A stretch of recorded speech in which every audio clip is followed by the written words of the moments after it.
La capitale n'est pas réputée pour son ensoleillement et pourtant, c'est bien l'utilisation du soleil qui a déterminé le fonctionnement et le nouvel aspect de ce bâtiment réhabilité en hôtel d'entreprise.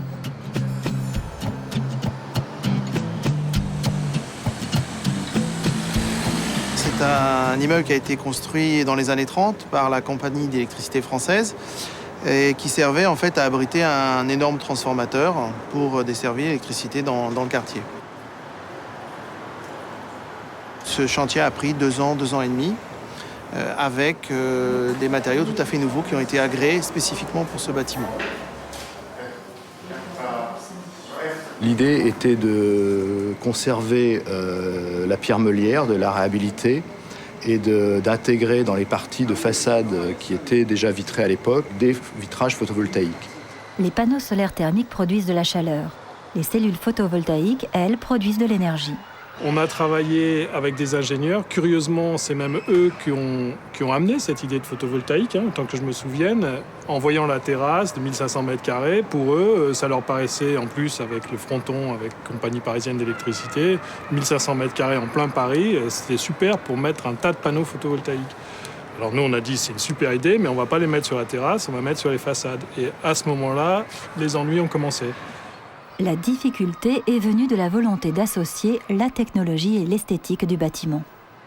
N'importe qui regarde une courbe photovoltaïque se rend compte que les 4 mois où la production est plus importante en verticale qu'en horizontale ou inclinée à 35 degrés, c'est la période d'hiver. Ce qui est très compréhensible puisque le soleil est bas et donc le soleil tape sur les façades de façon perpendiculaire et donc à un rendement optimum.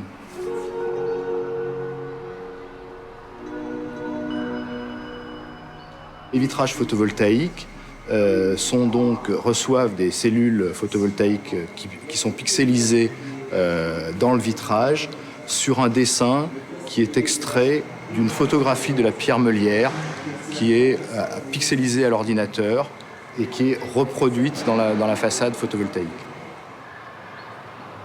L'idée, c'est d'intégrer les systèmes écologiques dans l'architecture et de se servir des systèmes écologiques pour créer une architecture nouvelle.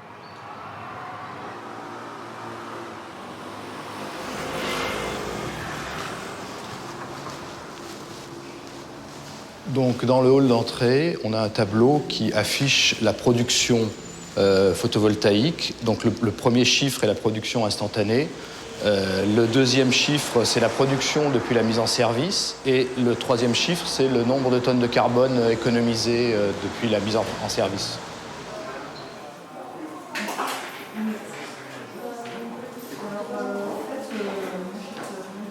Alors il se trouve qu'on revend l'énergie au réseau ERDF. Si on la consomme ici, on va la racheter. C'est-à-dire que notre propre énergie, on l'aura revendue et puis rachetée. Voilà. Donc il y a un petit côté aussi assez marrant. Notre idéal, ce serait que tous les bâtiments produisent, que toute l'énergie soit redispatchée finalement à ceux qui en ont besoin. Voilà.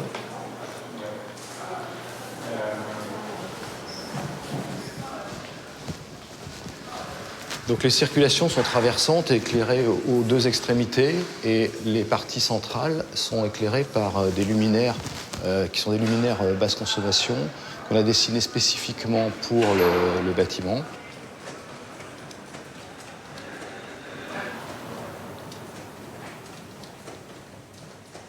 Là, on est derrière la façade sud. Donc le nombre de cellules dans les vitrages sont plus importantes que sur les autres façades, puisque à la fois elles produisent plus et à la fois on a plus besoin de cette régulation thermique et de brise-soleil.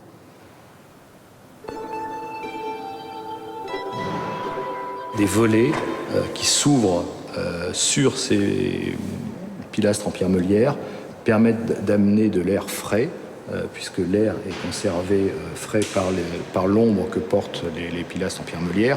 Dans ce bâtiment, il n'y a pas de climatisation au sens strict. Il y a une association entre de la ventilation naturelle et une régulation thermique faite par des pompes à chaleur réversibles qui régulent la température.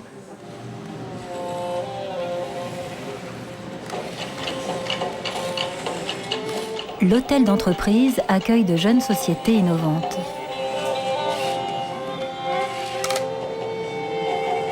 Elles ne sont pas insensibles à cette architecture. C'est quand même un cadre particulier, un peu visionnaire même, parce que ça préfigure de ce que seront peut-être les bureaux de demain, avec ces 4000 panneaux photovoltaïques. Et ça, on y a été très sensible. Et on y est encore sensible aujourd'hui. Je pense qu'il y a une fierté d'appartenance à cet immeuble.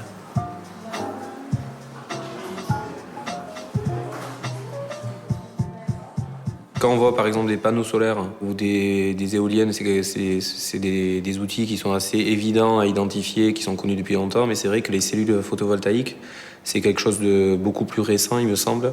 Donc les gens ne sont pas encore très habitués. Puis ensuite, ils posent la question et c'est vrai qu'ils sont assez étonnés que finalement ça sert à produire de l'énergie électrique. La première fois où j'ai visité le bâtiment, je suis monté sur la terrasse, on y accédait par un petit escalier. Elle était totalement inutilisée et donc l'idée a été de valoriser cette terrasse pour en faire un espace commun pour toutes les entreprises qui travaillent à l'intérieur du bâtiment.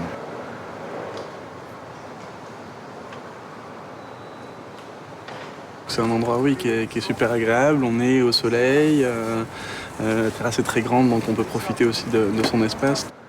Je ne connais pas un seul endroit, aucun bureau sur Paris qui puisse jouir d'un tel environnement.